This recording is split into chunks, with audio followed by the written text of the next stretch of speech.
2010ஆம் ஆண்டு. அப்போது திமுக ஆளுங்கட்சி, அம்மா அவர்கள் எதிர்க்கட்சி. ஒரு பெரிய மிரட்டல் விடுத்து அம்மா அவர்களுக்கு எதிராக மதுரை மாவட்டத்தில் பல இடங்களில் போஸ்டர் ஒட்டியிருந்தார்கள். அந்த போஸ்டரில் அம்மா அவர்கள் மதுரைக்கு வந்தால் திரும்பி செல்ல மாட்டார், மதுரைக்கு அம்மா அவர்கள் வரக்கூடாது என்று மதுரை மாவட்டத்தில் பல இடங்களில் அந்த போஸ்டரை ஒட்டி பெரிய மிரட்டல் எல்லாம் கொடுத்தார்கள். அதேபோல் ஜெயா டிவிக்கும் மிரட்டல் தொலைபேசிகள், மிரட்டல் கடிதங்கள் வந்து கொண்டிருந்தது.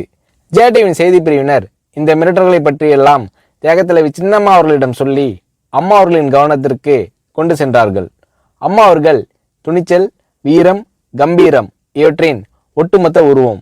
அதனால் புரட்சி தலைவி அம்மா அவர்கள், நான் மதுரைக்கு போய் தீருவேன், பொதுக்கூட்டத்தில் பேசியே தீருவேன், எது நடந்தாலும் எதிர்கொள்கிறேன் என்று சொல்கிறார்கள். ஒரு கட்டத்தில் ஜெயா டிவிக்கு மிரட்டல் எப்படி வருகிறது என்றால், ஜெயா டிவியின் அலுவலகத்தை வெடிகுண்டு வைத்து தகர்ப்போம், அம்மா அவர்கள் மதுரைக்கு வந்தால் ஜெயா டிவியை ஒழிப்போம், இப்படியெல்லாம் நிறைய மிரட்டல்கள் தொலைபேசியின் வாயிலாகவும் கடிதத்தின் வாயிலாகவும் வந்து கொண்டிருக்கிறது.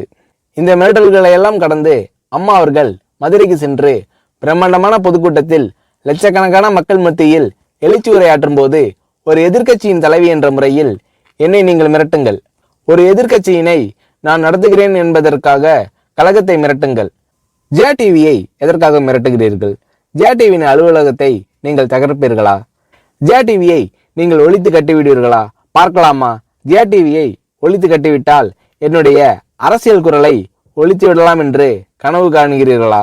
ஜெயா டிவி என் உயிருக்கும் மேலானது, நான் என்னுடைய உயிரை விட அதிகமாக நேசிப்பது, என்னுடைய அரசியல் கரமாக நான் போற்றி புகழ்வது, அதன் மேல் நீங்கள் கை வைப்பீர்களா, பார்க்கலாமா என்று எழுச்சி உரையாற்றினார் புரட்சி தலைவி அம்மா அவர்கள். இப்படியெல்லாம் அம்மா அவர்களின் அன்புக்கும் மரியாதைக்கும் பாத்திரமாக ஜெயா டிவி இருந்தது.